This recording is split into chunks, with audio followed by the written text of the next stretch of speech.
Happy New Year, Yuricorns! Wow, it's 2019 already and what a great way to start the year but by feeling good about ourselves. Kaya naman nandito ako ngayon sa our style salon because magpapaayos ako ng buhok. Ayan, as you can see, medyo maayos na siya. Story time muna tayo guys kasi last December during the Christmas season, nagpakulay ako ng buhok.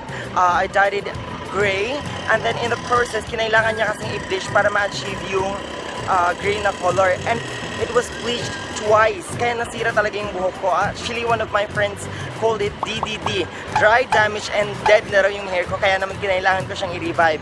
And the other day, I visited this salon, ayan, and then nagpa-keratin treatment ako. That's how you revive your hair daw. So, in the next videos, ipapakita ko sa inyo kung paano natin ni-revive itong buhok ko using the keratin treatment. Kaya naman, tara na at tingnan natin yung proseso.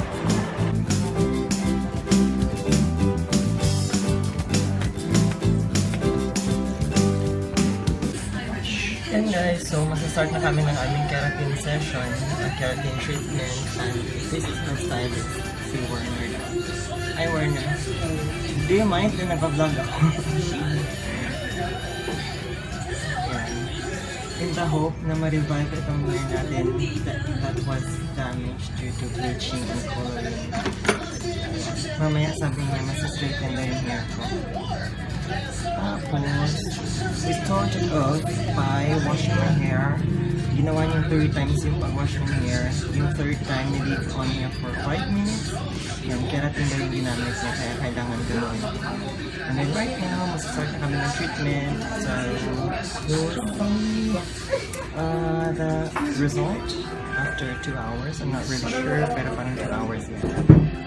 Okay, so we're done coating my hair with keratin, tapos i-leave lang daw natin siya for 40 minutes. The total time na kailangan para sa treatment na ito is approximately 1.5 hour or probably 2 hours at most. But yeah, meanwhile, maglaro muna tayo ng Candy Crush habang naghihintay.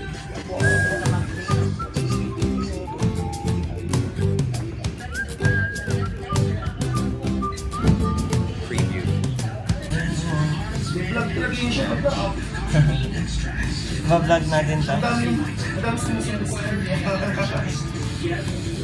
Yeah, so that's what happened. And then, ngayon nga ay 3rd day ko na. So, pinabalik ako ng stylist dito, si Werner. Sabi niya, bumalik ako after 3 days because they will have to do something pa dito sa hair ko. Actually, nagpa-keratin treatment ako before eh. Pero, this is the first time that a salon actually asked me to go back after 3 days dahil meron para silang gagawin.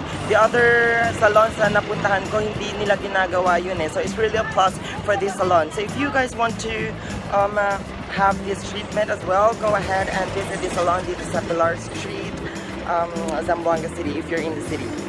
Okay, so puntahan natin ngayon guys, tara!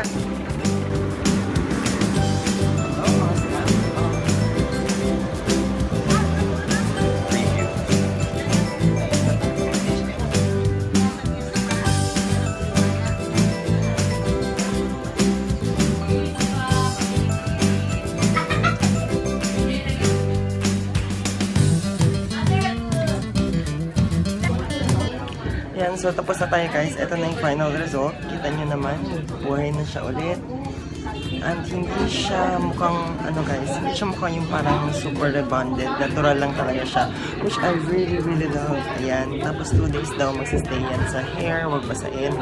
Yan, para magkumapit talaga yung, yung keratin sa buhok natin.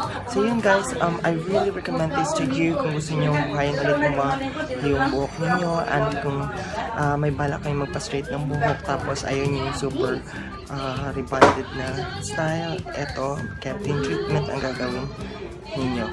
So, yun. How do you like it, guys? I really love it.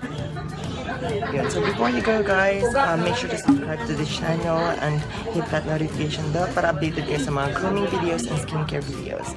So, Happy New Year again, guys. Yuricorns. Bye. Ang lambot.